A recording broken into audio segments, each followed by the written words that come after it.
Hi అండి, good morning. అందరు లేచారా? రాత్రి అంతా సగం నిద్ర పట్టలేదండి.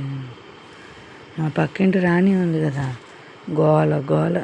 ఏంటంటే తన గురించి వాళ్ళ చుట్టాలందరూ చెడుగా మాట్లాడుకుంటున్నారంట. చెయ్యింది కూడా చేశారని చెప్తున్నారంట. అందుకని ఆ రాణి ఏడుస్తూనే ఉంది రాత్రి అంతా. ఏమవుతుంది చెప్పండి, మనం చేయనప్పుడు అవతరాలు అనుకుంటే మనకేంటి? అసలు ఒకళ్ళు ఎవరైనా మన గురించి చెడుగా మాట్లాడినా బ్యాడ్గా కానీ చెప్తే అందులో నిజాలు ఆలోచించకుండా మనం నమ్మామంటే ఒక రకంగా అలా చెప్పే వ్యక్తుల్ని మనం ఎంకరేజ్ చేస్తున్నాం అన్నమాట. నిజాలు ఎలా ఉన్నా వాటిల్ని ఒకళ్ళ నుంచి ఒకళ్ళకి అందరికీ చెప్పడం అనేది ఇంకా దారుణమైన విషయం. దానివల్ల వాళ్ళ సమయం మొత్తం వేస్ట్ అవుతుంది తప్ప వాళ్ళకు వచ్చే లాభం ఏం లేదు.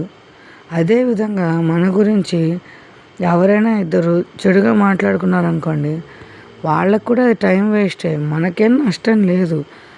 ఎవరో ఏదో అన్నారని మనం ఏడుస్తూ కూర్చుంటే మన టైం వేస్ట్ అయిపోవట్లా. మనమేంటో మనకి తెలుసు, మనం ఎలాంటి వాళ్ళమో మనకి తెలుసు. మన వాళ్ళ దగ్గర మనం ప్రూవ్ చేసుకోవాలి కానీ బయట వాళ్ళందరి దగ్గర ప్రూవ్ చేసుకోవాల్సిన అవసరం లేదు. అందుకని మీ గురించి ఎవరైనా చెడుగా అనుకుంటే దయచేసి వాళ్ళని వదిలేసేయండి. ఎవరైనా మీకు వేరే వాళ్ళ గురించి చెడుగా చెప్తే దాన్ని కూడా వదిలేసేయండి.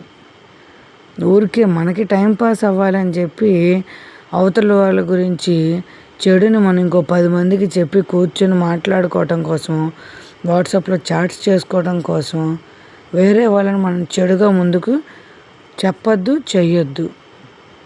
మనం మంచిగా ఉందాం, అవతల వాళ్ళ గురించి మంచిగా మాట్లాడుకుందాం. మా అవతల వాళ్ళు ఏమనుకుంటారో మళ్ళీ వీళ్ళ గురించి మంచిగా మాట్లాడితే కాసేపు వాళ్ళకి సపోర్ట్ చేద్దాము. వాళ్ళు ఎవరిని తిడుతున్నారో వాళ్ళని మనం కూడా తిడదాం కాసేపు. మనదేం పోయింది, మళ్ళీ మనల్ని సపరేట్గా చూస్తారని మాత్రం అనుకోకండి. నలుగురిలో మనల్ని నిలబెట్టేది మన వ్యక్తిత్వం మాత్రమే, మన డబ్బు, హోదాను ఇవేం కాదు. అలాంటి వాళ్ళ స్నేహం మనకు ఉన్నా ఒకటి, లేకపోయినా ఒకటే. ఎప్పుడు మనం మనలాగా మంచిగా ఉండాలి.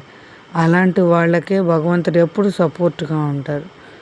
కాబట్టి నా సపోర్ట్ మీ అందరికీ ఎప్పుడు ఉంటుంది అని భగవంతుడు ఎప్పుడు అంటారంటే, మంచి చేయండి, మంచిగా ఉండండి, నలుగురి గురించి తప్పుగా మాట్లాడకండి, చెడుని ప్రచారం చేయవాకండి. మీ గురించి ఎవరేదో అనుకుంటున్నారని మీరు ఏడ్చేయకండి. మీరేంటో మీకు తెలుసు, మీ వాళ్ళకి తెలుసు. Good morning.